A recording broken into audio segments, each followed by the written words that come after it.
Entonces vamos a entrar a conocer la epístola a los Efesios. Y se le llama a los Efesios porque está dirigida a la iglesia que estaba en Éfeso. Y me llama mucho la atención que Éfeso es lo que nosotros conocemos actualmente como Turquía. Es esa región de los turcos. Actualmente es una región con un alto número de musulmanes o islámicos. El islamismo es muy fuerte allí. El cristianismo está muy poco. Pero fíjense que gracias a Dios el cristianismo está surgiendo en esos lugares nuevamente. Hace unos días tuve la oportunidad de estar con mi papá, con el apóstol Nazario. Estuvimos en una reunión en donde se bendijo y se oró por unos misioneros guatemaltecos que iban para Turquía, para expandir la palabra de Dios allá nuevamente. Y es una región muy interesante, pero también muy peligrosa en la actualidad. Pero bueno, es en ese lugar en donde está la iglesia esta a quien el apóstol Pablo está dirigiendo la carta. Y se estima que el apóstol Pablo le escribió por el año 62 o 64. Imagínense, hace cuánto tiempo, hace cuántos años estaba una iglesia allí naciendo. Y la iglesia, como muchos recordarán, lo hemos estado estudiando todos los miércoles, la iglesia estaba conformada por dos grupos, especialmente. ¿Alguien se recuerda? Los dos grupos de personas, no grupos musicales. Los dos grupos de personas por los que estaba conformada la iglesia naciente. Por favor, hermanos, han estado prestando atención a las enseñanzas anteriores. ¿Cómo? Judíos y gentiles. Como están con las mascarillas, no sé ni quién está respondiendo. Hermana Carmen. Igual, quienes están en casa pueden escribir allí en los comentarios, pueden dar las respuestas también. Por judíos y gentiles. Y esta carta a los Efesios está con un alto contenido en el llamado a la unidad de la fe.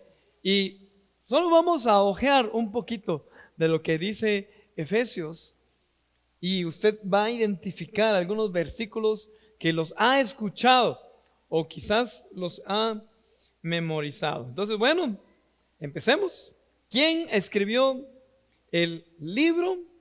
El apóstol Pablo. Leamos Efesios capítulo 1, versos 1 y 2. Si me ayudan en pantalla, por favor. Yo creo que este versículo no lo anoté.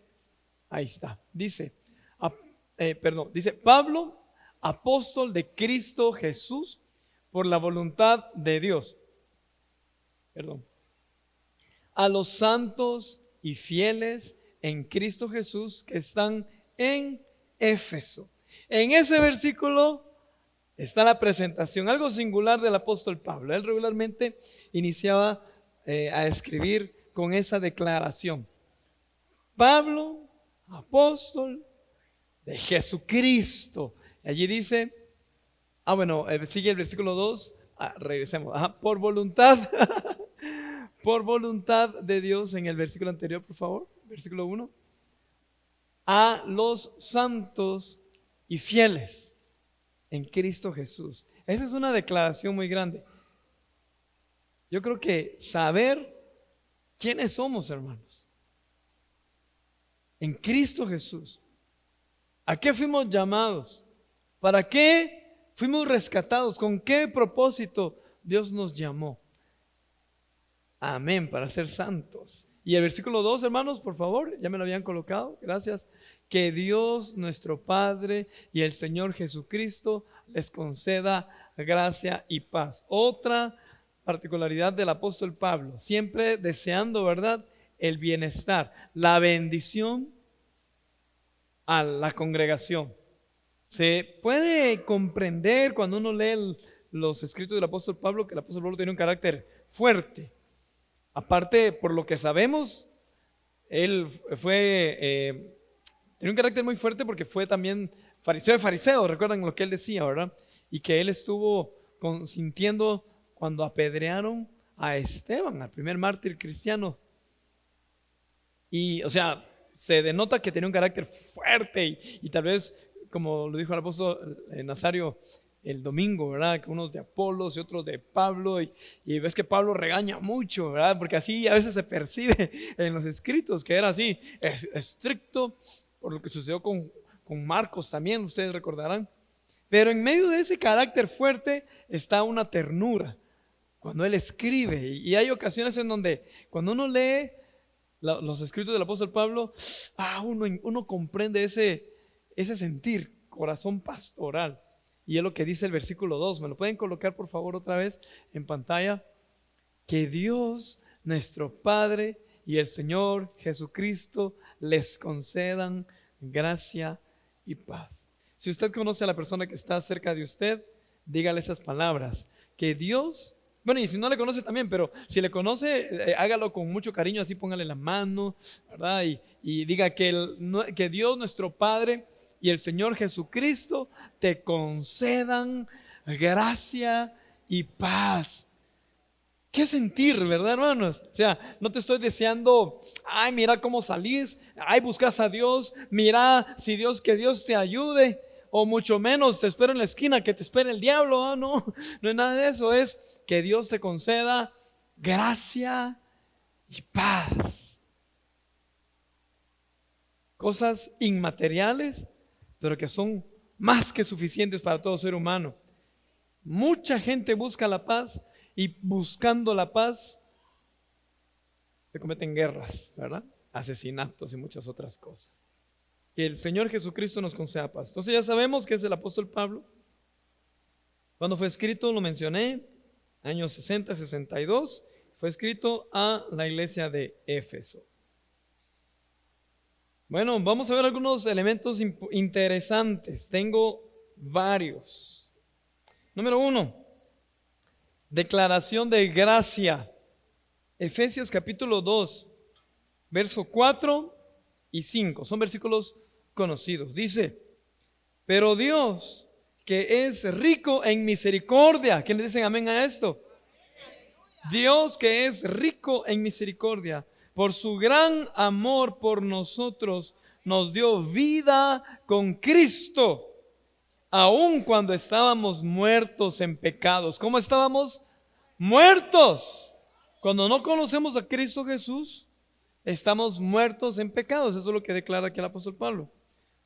Escuchen esta declaración. Por gracia ustedes han sido salvados.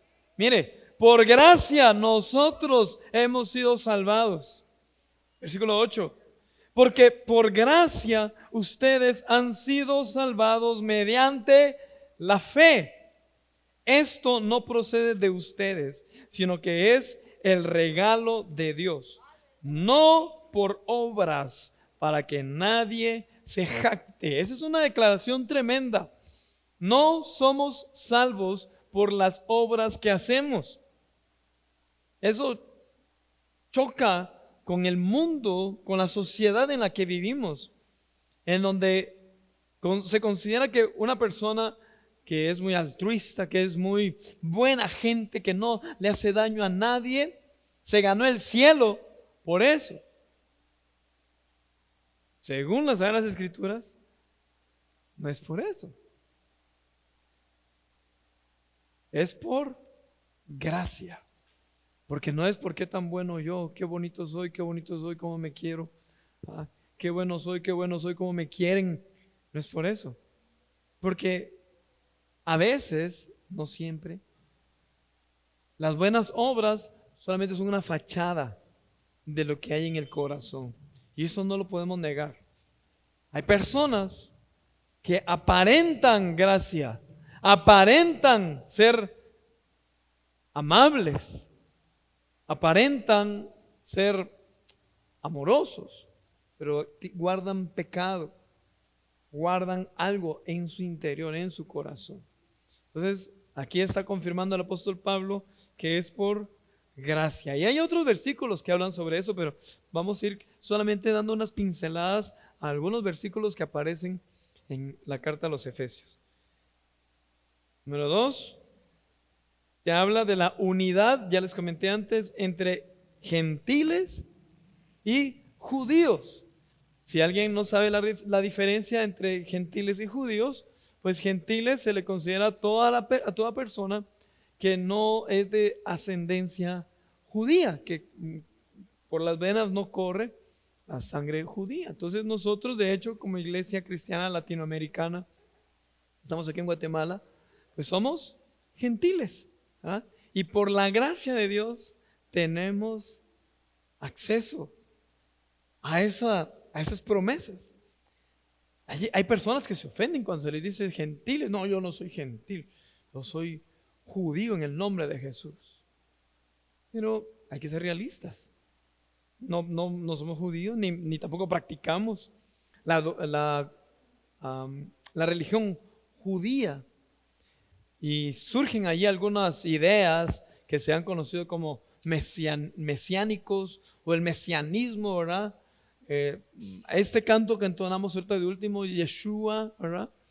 En hebreos, yo no pronuncio bien el hebreo porque no es mi idioma, pero hay unas palabras, ¿verdad? Que Yeshua HaMashiach, por ejemplo. Y cuando alguien escucha, wow, Yeshua HaMashiach, Abba, y empiezan a amén, y mencionan palabras ahí hebreas, ¿verdad? Y Yeshua, y Kadosh, y Ruach, y wow, dice la gente, oh, qué impresionante. Pero nosotros somos gentiles, hermanos.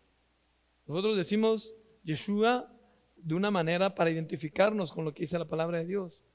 Pero no hacemos alarde de eso, sino es Jesucristo.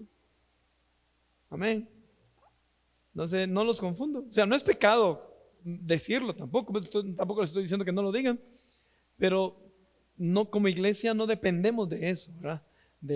Ni de actuar en algunas ocasiones como gentiles, porque tendríamos que entonces practicar la ley y entrar a practicar y a participar de las leyes judías y a ver si nos dejarían entrar a alguna sinagoga judía, cosa que no lo creo. Entonces somos gentiles, hermanos, pero lavados por la sangre de Cristo, injertados en esa raíz por gracia de Dios. Amén. Oiga lo que dice, perdón. Entonces, en ese contexto, ¿verdad? Hay rechazo de los judíos hacia los gentiles. Y no sería raro, porque el corazón del hombre es así, lamentablemente. Y de eso tenemos que tener cuidado nosotros. Es que nosotros tenemos la promesa de Dios. Mire, hay cristianos, hay creyentes que se creen la última Coca-Cola en el desierto, ¿verdad? Aleluya, es que a mí Dios me ha hablado. Yo dudo que Dios use a los demás. ¿Has escuchado personas así? Tristemente sí las hay, hermano. Tristemente. Es que nosotros tenemos la sana doctrina, y es más, yo soy el encargado del Señor de velar por la sana doctrina. Ya casi le dicen Espíritu Santo entonces, ¿verdad? Pero como que hay personas como que se aferran demasiado y rechazan a los demás. Ese no es el corazón del Padre Celestial. Amén. Ese no es el corazón de nuestro Señor. Por eso vino Jesús y rompió esa división que había entre religiosidad, legalismo y una relación con el Señor. Oiga lo que dice Efesios capítulo 2, verso 11. Por lo tanto, recuerden ustedes los gentiles de nacimiento, los que son llamados, ¿cómo? Incircuncisos por aquellos que se llaman de la circuncisión. ¿Sería si conocía esa palabra? ¿Recuerda usted la historia de David y Goliat? ¿Cómo le llamó David al gigante? Estaba ahí agarrando la onda David, ¿verdad ustedes? Y este gigante filisteo incircunciso. Entonces es una palabra así que los judíos usan como de manera despectiva, ¿verdad? Pero como gentiles pues somos incircuncisos, a menos de que alguien aquí por la operación, cuando nació, pues lo circuncidaron, pues ahí se salvó. Pero aquí lo llama a los gentiles, a los que son llamados, dice aquí, incircuncisos por aquellos que se llaman de la circuncisión. O sea, de una manera despectiva. Así como, ahí están los incircuncisos. No te juntes con esa chusma, ¿eh? La cual se hace en el cuerpo por mano humana, dice el apóstol Pablo. El versículo 12. Recuerden que en ese entonces ustedes estaban separados de Cristo, excluidos de la ciudadanía de Israel y ajenos a los pactos de la promesa, sin esperanza y sin Dios en el mundo. Escucha esta declaración. Pero ahora en Cristo Jesús, a ustedes que antes estaban lejos, Dios los ha acercado mediante la sangre de Cristo. Por la sangre de Cristo, amén, esa declaración está tremenda. Por la sangre de Cristo es que nosotros ahora somos llamados hijos de Dios. Número 3. En la carta a los Efesios también se explica la soberanía, y la grandeza de Dios. Efesios capítulo 3, verso 17 en adelante dice: para que por fe Cristo habite en sus corazones. Y pido que arraigados y cimentados en el amor puedan comprender junto con todos los santos, oiga eso, cuán ancho y largo, alto y profundo es el amor de Cristo. En fin, que conozcan ese amor que sobrepasa nuestro conocimiento. Sobrepasa nuestro conocimiento, hermanos, para que sean llenos de la plenitud de Dios. Versículo 20. Al que puede hacer muchísimo más que todo lo que podamos imaginarnos o pedir. ¿Quiénes dicen amén a esto? ¿Quiénes creen que Dios puede hacer las cosas muchísimo más grandes, más sorprendentes, más poderosas de lo que nosotros nos podemos imaginar? Aquí lo repito. Al que puede hacer muchísimo más que todo lo que podamos imaginarnos o pedir, por el poder que obra eficazmente en nosotros. Digámoslo juntos, por favor. A Él sea la gloria en la iglesia y en Cristo Jesús por todas las generaciones, por los siglos de los siglos. Amén. Aleluya. ¿Se ha cumplido esa palabra? Se ha estado cumpliendo por los siglos de los siglos y se seguirá cumpliendo. Esto se escribió ya hace unos 20 siglos más o menos. Y sigue viva la palabra. El nombre del Señor se sigue proclamando. ¿Quiénes dicen gloria a Dios? Número 1, 2, 3, 4. Enfatiza la unidad del cuerpo de Cristo. Efesios 4, 3 al 6 dice: esfuércense por mantener la unidad del Espíritu mediante el vínculo de la paz. ¿Cree usted que hay división en el cuerpo de Cristo? Levanten la mano los que saben, los que sabemos que hay división en el cuerpo de Cristo. Qué triste, ¿verdad, hermanos? Qué triste que haya división. Ahí escucho yo algunos predicadores que se les pasa la mano en internet de ahí tirando piedras y piedras a otros ministros. Yo entiendo que es necesario defender la palabra de Dios y lo entiendo muy bien. Y sí, qué bueno, pero no es para estarlos mandando al infierno tampoco, ¿verdad? Pero bueno, aquí el apóstol Pablo repite lo que Jesús dijo antes de ir a la cruz en Juan capítulo 17, ¿verdad? En la oración que hizo Jesucristo, es que sean uno, Padre, así como tú y yo somos uno. Y escuche lo que dice el versículo 4. Hay un solo cuerpo y un solo espíritu, así como también fueron llamados a una sola esperanza, un solo Señor, una sola fe, un solo bautismo, un solo Dios y Padre de todos, que está sobre todos y por medio de todos y en todos. Uno. Número 5. A, B, C, D, E. Es que lo puse en números, lo puse en letras. Lo hubiera puesto en números mejor, ¿verdad? Escuchen lo que dice Efesios capítulo 4, verso 11. Se mencionan los dones o los ministerios que actualmente son muy conocidos. Escuche. Él mismo, ¿a quién se refiere cuando dice Él? Al Señor Jesucristo. Constituyó a unos, ¿cómo dice? Apóstoles. A otros profetas. A otros evangelistas. Y a otros pastores. Y allí hay algo muy interesante. Y maestros podemos, algunas personas dicen que no es que sean 5, sino que son 4, porque dice, y a otros pastores y maestros, o sea, como que fueran una sola persona, ¿verdad? Pero no vamos a entrar en detalles de eso. Nosotros lo hemos conocido como 5 ministerios. Aquí hay personas que tal vez no han sido llamadas a pastorear, a estar al frente de otras personas o a guiar a otras personas, pero sí a enseñar, que tienen ese llamado y ese don, esa cualidad de maestros. Y a mí me impresiona, hay personas que son increíbles para enseñar. Ay, yo me acuerdo cuando yo estaba estudiando que habían unos maestros que yo decía, ay, este cuate mejor se hubiera dedicado a otra cosa, decía yo en mi mente, ¿no? Pero hay unas personas que realmente destacan por su forma de explicar, y si no entendiste de esa manera, no te preocupes, te lo explico de otra y te traigo manzanas y peras para que vos comprendas, algo así, ¿verdad? Ahí ese regalo, son esos regalos. Apóstoles, maestros, profetas, evangelistas, pastores, son regalos que Dios ha dado a la iglesia. Escucha lo que dice: a fin de capacitar al pueblo de Dios para la obra de servicio, para edificar el cuerpo de Cristo. De este modo, todos llegaremos ¿a qué? ¿Cuál es el objetivo? Edificar y llegar a la unidad de la fe y del conocimiento de Dios, a una humanidad perfecta que se conforme a la plena estatura de Cristo.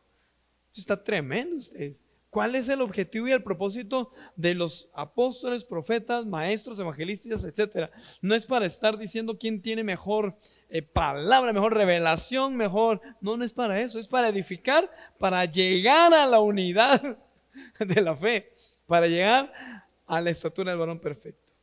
Número 6. Efesios, queridos hermanos, tiene una gran riqueza.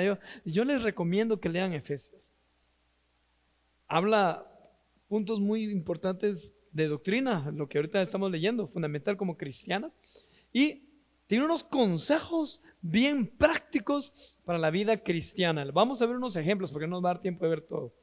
Efesios 4, 25 y 28 dice: por lo tanto, dejando la mentira, hable cada uno a su prójimo con la verdad, porque todos somos miembros de un mismo cuerpo.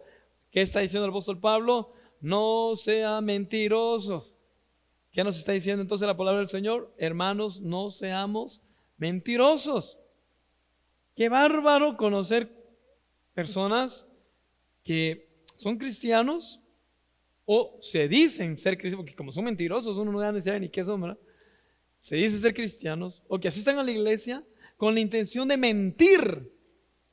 Le mienten a la esposa, le mienten a los amigos, le mienten a los hermanos de la iglesia, le mienten al pastor. Al único que no le pueden mentir es a Dios, ni a ustedes mismos, ya ni a nosotros mismos. Es que el apóstol Pablo dice: no hay que decir mentiras. ¿Por qué le está diciendo? ¿Será que habrán mentirosos en la iglesia? ¡Qué bárbaro! Déjeme decirle que lamentablemente sí. Así que tengamos cuidado. Hermano, fíjese que tuve una emergencia y me quedé sin gas. Présteme dinero y mañana se lo pago. Ese es un mañana, es en el mañana, ¿no? No saber ni cuándo, es el famoso mañana para algunos, pero son mentiras. Eso es una mentira, hermanos. No hay que mentir. Incluso hasta mentiras que ni sabemos que son mentiras. Los padres que están acá o que estamos aquí, a veces les mentimos a los hijos sin querer. Oiga, esas mentiras que les decimos: mijo, venite y te voy a llevar a Pollo Campero. Y engañan a los niños. Y de ahí, no hombre, es que yo le digo así solo para que me haga caso. Mentiroso, hermano. Si no lo va a llevar, no le diga, no lo prometa. No prometamos cosas que no vamos a cumplir. Yo le digo a mi esposa: ay, mira, si no te comes eso, te voy a hacer que te lo comas y que te lo pases, como decían, aunque sea hasta por la nariz. Le digo: no digas eso, eso no se puede, no lo vas a hacer. Decirle cosas que sí vas a cumplir. ¿Sabes qué le digo yo? si no te comes eso, te voy a dar 2 paletazos. Y ahí está. Eso sí lo puedo cumplir. Eso sí lo puedo cumplir. Entonces, hasta cosas así, hermanos, no seamos mentirosos. Otro ejemplo, deberes conyugales. Efesios 5:21 y al 25 dice: sométanse unos a otros. Oiga, dice sométanse, no somátense. Sométanse unos a otros por reverencia a Cristo. Esposas, sométanse a sus propios esposos como al Señor. Quienes dicen amén. A muchos les gustó, ¿verdad? ¿Cuántas esposas están aquí? Dice: esposas, sométanse a sus propios esposos como al Señor. Es que es fácil someternos a la voluntad de Cristo, dice, ¿verdad? Ay, yo obedezco a Cristo, pero a este ni caso le... O sea, ahí está el hermanito y pastor, háblele que se sujete. Pero oiga lo que dice también: porque el esposo es cabeza de su esposa. Amén. ¿Verdad? Yo sé que a algunos varones les da miedo decir amén porque está la esposa allá a la par. Así como Cristo es cabeza y salvador de la iglesia. Pero es que no me da tiempo de explicar todo esto, ¿verdad? Así como la iglesia se somete a Cristo, también las esposas deben someterse a sus esposos en todo. Esposos, amen a sus esposas. ¿Cómo? Así como Cristo amó a la iglesia y se entregó por ella. Es que eso es como, son engranajes. Un engranaje no funciona solito, separado del otro. Cuando nosotros los esposos amamos a nuestra esposa, cuando nosotros como esposos manifestamos nuestro amor a nuestra esposa, así, oiga lo que dice, así como Cristo se entregó por la iglesia. ¿Cómo se entregó Cristo por la iglesia? Llevando rosas, cantándole una serenata, diciéndole que le iba a bajar en la luna y el cielo. No, demostró Jesús muriendo en una cruz por su iglesia. Entonces, cuando nosotros los esposos estamos dispuestos oiga eso, yo no sé si mi esposa me estará escuchando esto, pero cuando nosotros como esposos estamos dispuestos aún a morir, a sacrificarnos y demostramos ese amor, miren, sometiditas. O sea, no con el mal sentido, sino que hay una sujeción. O sea, es un engranaje que va haciendo que el otro funcione también. Si solo se habla, usted se sujeta, eso no va a funcionar. Solo un engranaje y el otro todo. No, tiene que ser un trabajo de ambos. Así que miren, qué ejemplo los que hay ahí del apóstol Pablo, y hay muchísimo más. Bueno, para finalizar, la armadura de Dios. Efesios capítulo 6, verso 10 dice: por último, fortalezcanse con el gran poder del Señor. Pónganse toda la armadura de Dios para que puedan hacer frente a las artimañas del diablo. Escuchen esas declaraciones del apóstol Pablo. Porque nuestra lucha no es contra seres humanos, sino contra poderes, contra autoridades, contra potestades que dominan este mundo de tinieblas, contra fuerzas espirituales malignas en las regiones celestes. Allá hay una verdad muy interesante. Cuando usted sienta ahí que una persona le está haciendo problemas y dan ganas de subirse las mangas y agarrarlo ahí, saber, usted tiene que discernir esa verdad. El problema no es contra esa persona, contra todos los chamucos que están adentro de ese endemoniado o endemoniada. Y podemos sacar ventaja de lo que el apóstol Pablo nos está diciendo. En el nombre de Jesús, reprendo toda obra del enemigo que viene a través de ese fulanito. Yo reprendo en el nombre de Jesús lo que el diablo quiere hacer a través de esos ladrones, a través de esos mareros. Y yo ato en el nombre de Jesús. Y usted puede ir confesar y reprender en el nombre de Cristo Jesús. Es lo que está diciendo el apóstol Pablo. Y dice: por lo tanto, pónganse toda la armadura de Dios, para que cuando llegue el día malo puedan resistir hasta el fin con firmeza. Manténganse firmes, ceñidos con el cinturón de la verdad, protegidos con la coraza de la justicia y calzados con la disposición de proclamar el evangelio de la paz. Además de todo esto, tomen el escudo de la fe, y con el cual pueden apagar todas las flechas encendidas del maligno. Tomen el casco de la salvación y la espada del Espíritu, que es la palabra de Dios. Lea Efesios, estúdielo. Mire que cada versículo tiene una tremenda enseñanza. Póngase de pie, por favor.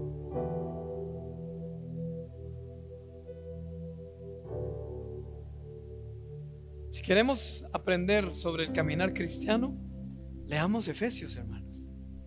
Muy bonita, no sé si a usted le gustó, pero me gustó mucho a mí.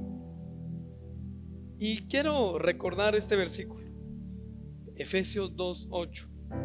Porque por gracia ustedes han sido salvados mediante la fe. Esto no procede de ustedes, sino que es el regalo de Dios. Entonces quiero terminar con este versículo para que podamos levantar nuestras manos y empezar a darle gracias a Dios por ese regalo. Un regalo que no nos merecíamos, un regalo que no nos merecemos. La gracia de Dios es eso, hermano. Regalo, misericordia de Dios que no nos merecemos. Todos los que estamos acá tenemos acceso a esa gracia. Abra sus labios y empieza a confesar y a decir: Señor, gracias por esa gracia. Gracias por ese favor inmerecido, Señor. Gracias, gracias, Señor, porque me viste con ojos de misericordia. Gracias porque me viste con ojos, con tu gracia y con tu favor.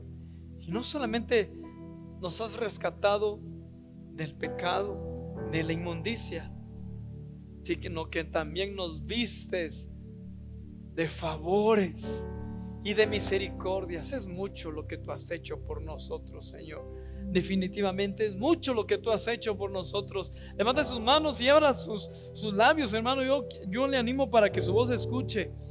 Que se escuche su voz, no se quede callado, no permita que solamente yo adore al Señor. Usted eleve su voz y confiese: Señor, gracias. Quienes están en casa también, si usted tiene la oportunidad de levantar sus manos ahí donde está, levante sus manos y empiece a confesar y a decir: Señor, gracias por ese favor, gracias por tu misericordia. Gracias, Señor, porque me rescataste del pecado. Y no solamente me rescataste una vez, me has perdonado muchas veces. No te has desesperado y me has tenido paciencia. Señor, gracias porque me has colmado de favores y misericordias. Señor, gracias por tanta bendición espiritual y material. Gracias porque no te has olvidado de nosotros, porque siendo nosotros un pueblo ajeno a la promesa según el plan o lo que aparece en el inicio, en el Antiguo Testamento, tú nos has visto con misericordia y nos has hecho tus hijos. Señor, gracias, gracias, gracias, Señor, gracias, gracias, Señor, gracias, gracias por tu misericordia. Aleluya. Si hay alguien acá que no ha participado de la gracia de Dios, ese es el momento en que tienes que confesar a Cristo Jesús como tu Señor y Salvador. Si estás escuchando este mensaje y crees que no has alcanzado la gracia y el favor de Dios, ese es el momentito para decir: Señor, yo te rindo mi vida, te rindo mi corazón, permíteme experimentar tu gracia y tu favor. Yo confieso que Jesucristo es mi Señor, mi Salvador. Rindo mi vida al Señor. Amén. Gloria a Dios.